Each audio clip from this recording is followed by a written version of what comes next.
What's up, everyone? It is Jason. Welcome back to my channel. In this video, I want to offer you a couple of tips, safety tips. If you're rocking CO2 guns, CO2 jets, or CO2 anything on site at your events and you're the one providing it, I'm making this video for you because I want to share a couple of things that we are always super mindful of when we have CO2 on site at someone's event. Not doing some of these things could really set you up for an insanely unfortunate circumstance, situation, or issue that you might have to deal with. So real quick, before I jump into it, I want to welcome you to my channel. I've started this channel quite some time ago and have a ton of content here just for you so you can learn from me based on my own real deal learnings, life experiences, performances, and business knowledge for being a full-time DJ professional for now well over 10 years, rocking a company called the SCE Event Group, doing parties all over the place, and just a whole lot of stuff I'm super proud of. Anyway, there's tons of content here on this channel, and if you're new to the channel, I would like to take this opportunity to invite you to drop down below, hit the subscription button, and support me and my journey here on this platform while I'm making videos. Please join me and come along for the ride because I've got a lot of content that you can learn from and hopefully use to make yourself, your performances, your business just a little bit better. Now, let's talk about CO2 safety because we are here on site at the Shadowbrook, one of my favorite locations in New Jersey, and we've got a CO2 gun for our couple tonight. So real quick, let's start with the basics. When you are transporting CO2 from your home, from your warehouse, from your storage unit, from your garage to a event, to a property, to a location, it is super important that you strap that CO2 tank against the wall or strap it to something very secure so that it doesn't turn over, it doesn't fall, it doesn't open up, it doesn't release gas, and so you are protected. When you arrive to a venue, it is super important that you remove that from your vehicle and you bring it into a location in the venue, in the place that you are working, and make sure it is secure. Make sure it's strapped to something, or get yourself one of these freestanding stands that we use here at SCE. These are everything, and I've got a link to one of these stands in the description of this video so you can get your own and support this channel. Number two, when you are operating a CO2 gun, it is super important that you have all the proper fittings, you have extra washers with you, and you test everything before you give it to someone to rock.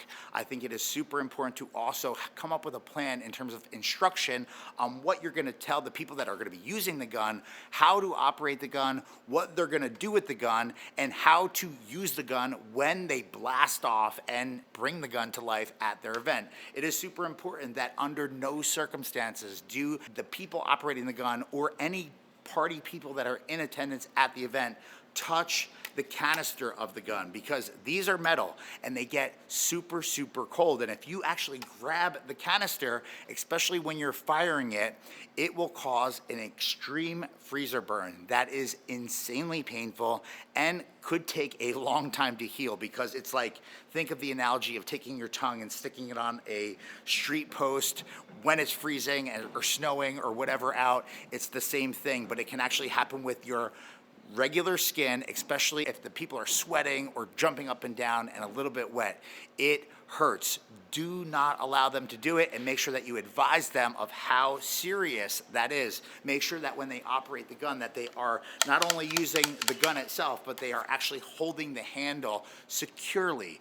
Also, when they blast the gun, make sure that they don't blast it directly in someone's face. I think that's something that is super important, especially if there are younger guests attending the event. When you blast CO2 directly in someone's face, they're getting a shot of pure CO2 right into their lungs. And if you keep people in that and they're not able to breathe for an extended period of time, you can actually cause them to go unconscious and a whole lot of other problems that you just don't want to deal with on site at your event. The final tip, if you're using one of these or you're using jets on site at your event, is to make sure that you actually turn the valve of the tank off and you empty what's left in terms of pressure and CO2 in the hose and in the canister itself of the gun before you start to undo the hose from the tank. Do not unattach any of the hoses or any of the equipment, whether it be the quick release on the gun, whether it be the hose itself from the tank. Do not do it until you depressurize the line, the gun, and make sure that the valve on the tank is completely sealed shut. I think these tips should help you out, and if you would like to get information on my favorite brand of CO2 anything and everything. I've put some links in the description of this video, and I'd love to invite you to check it out. Club Cannon is who I love. I've used a ton of stuff in my time using these things on site at my events over the years, and Club Cannon always delivers, and I am just super, super excited to share this brand with you. If you're looking to up your game, these are the people you got to check out. Anyway, I've got some links for you in the description of this video. I appreciate you sticking with me right here on this channel. And if you have any questions at all about CO2 anything, please leave it in the comments underneath this video.